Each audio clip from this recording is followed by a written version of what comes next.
Hello and welcome back. Today I'm going to be showing you how I make my movement trays. This is my box of different movement trays. I make them all different sizes for different formations, and then I make ones to convert if I want to play Kings of War or Chip Go. So these are the bases, and they're magnetic. They just look like a little block, but there's a couple pieces to them that go together. And when they're done, I can put the models on them in different formations, and then you can finish the tops in a couple different ways. So if you start with, I use this chipboard because I have a table saw, but if you don't have a table saw, you don't need one. You can just buy some thick cardstock from someplace like Hobby Lobby, or just maybe have some laying around in the back of a tablet or something. I like the pretty thick stuff there. And you're going to need a piece of sheet metal. And get the thinnest stuff you can find at Lowe's or something like that. And you can cut this with a paper cutter. So I'm going to take my wooden base and mark this slightly smaller, hold the piece of tin inside the paper cutter, and you got to put a little force into it, but it'll shear it off. Now this one had a little piece still hanging, so I hit it a second time, and bam. Now I have my piece of metal and I have my base, and it's just a simple matter of fastening it down like this one is. So what I use for this is, the wood, the metal, and put some of this glue on there. Just smear it all around there. And typically I'll clamp it and let it dry overnight because the glue dries kind of slow. So when they're done, this is a 5x5 infantry base for 25 or for 20 millimeters square. And the top, you could use a couple different things. You could use like paper, you could do something artistic, maybe paint dead bodies on it or whatever. I bought this roll of wallpaper years ago in a scrap, like a markdown area, and I've been using it forever. But it's tan, it's a little bit mottled, it has a little bit of texture on in case I want to dry brush, and it's just a simple matter of gluing it. And then I paint them. Like that's my elf green color. All my elf units are like that. That's painted to match my gaming surface.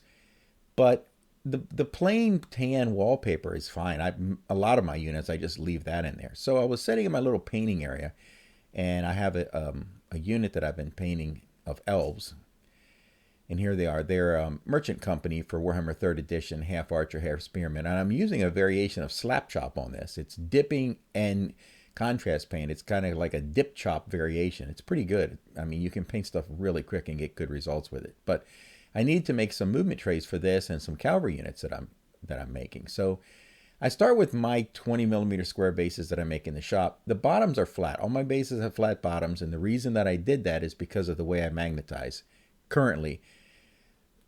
So this is my bases with self-adhesive magnets stuck to the bottom. The fact that it's a solid bottom lets the surface for the self-adhesive magnet stick pretty well. And in the past, I have a lot of miniatures that are on this tile base. It's like a hollow bottom. And I bought these button magnets before, and you want to buy the flexible button magnets because I have some ceramic ones that I don't like them. So they work pretty good, but you notice that there's like a little hovering effect that the magnet sticks up. Some people use rare earth magnets, and I've used ceramic magnets also that I purchased online, and I didn't like them. So the ceramic magnets fit in there nicely, but they're too strong. So you can break the models pulling on them. I mean, they just have too much strength, like like this. And watch what happens when you try to set two models beside each other. They'll just grab and pick up. So I don't like the ceramic magnets. You might like them. I don't. These are the flexible magnets you can buy. The flexible button magnets. They don't have the strength to do that, but they have enough strength to hold your stuff down. But currently for me, I'm using these are Staples business card magnets. I wouldn't buy the ones from Amazon. I've had very bad luck with them. They're too thin. But you can get these from Amazon. These are pre-cut. These are 25 millimeter squares, pre-cut from Amazon. They're nice and thick, and they're really good and strong. And then these are 20 millimeter squares. You can get from same thing. Good, thick. They stick pretty well, and that's what I used underneath this regiment right here. So those are my bases that I made in the shop with the 20 millimeter square. And my bases are thinner, but when you put the magnet underneath the bottom, they're about the same thickness and they match up pretty well. So that elf army has been painted for 20 years, 15 or 20 years or so. So this unit is going to be added to mix in, and they're going to mix in pretty good. And so I'm making movement trays. So I showed you how I make the movement trays, and they work pretty good. And so these are these have the button magnets in the bottom, and that's just a piece of wood. It might even be a stirring stick from Lowe's. But you notice that I put little magnets on the bottom because that's the little other tip that I use to get things. Back when I used to play in tournaments, or even if I go to a friend's house or something like that, it's a really simple way of transporting. Just use a cookie sheet, a toolbox, or whatever, and you just use your movement tray, and it's held down. So your whole regiment can be held down like this. The miniatures are held to the movement tray. The movement tray is held to the cookie sheet. You can easily travel around. I actually have some cardboard boxes with lids, and I have some sheet metal that I cut that just holds down at the bottom. Like I said, a toolbox, whatever. And when you go to a tournament, you can easily move from table to table, round to round, easily move from the car to the tabletop. So you throw these in your car and you take off, and they make it there safe. So they ride perfectly fine. It's just a simple system that I use because I like the rank and flank games with the multiple models like this, and you can cut these and make them any size you want depending what unit you have, how you want to deploy them. This is one of the reasons why I decided I'm not going to rebase for the old world. Plus, I don't really like what's coming out of it. Now, this is what I wanted to show you. See, these are lead miniatures. They're larger and they're heavier.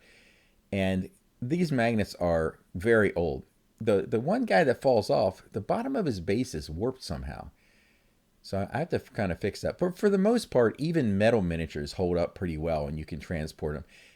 I've transported these to conventions. I've done a lot of stuff. I mean, sometimes they shake off a little bit, but for the most part, to me, this is an easy way of transporting, storing, and maneuvering your troops around the battlefield with these nice little movement trays with a little bit of a magnet on the bottom to hold them to the cookie sheet, and then magnetize the base on top. You can remove casualties. It works pretty good, and it's fairly simple, doesn't cost a whole lot, and I just think it works pretty good. And I know that I talked in the past about dozens of different base styles I make that are solid so that you can use these magnets on, but I guess I never really did a video on how to make the movement trays to go along with it. So this is it now. Okay, I think that's about it. So thanks for watching and have a good day.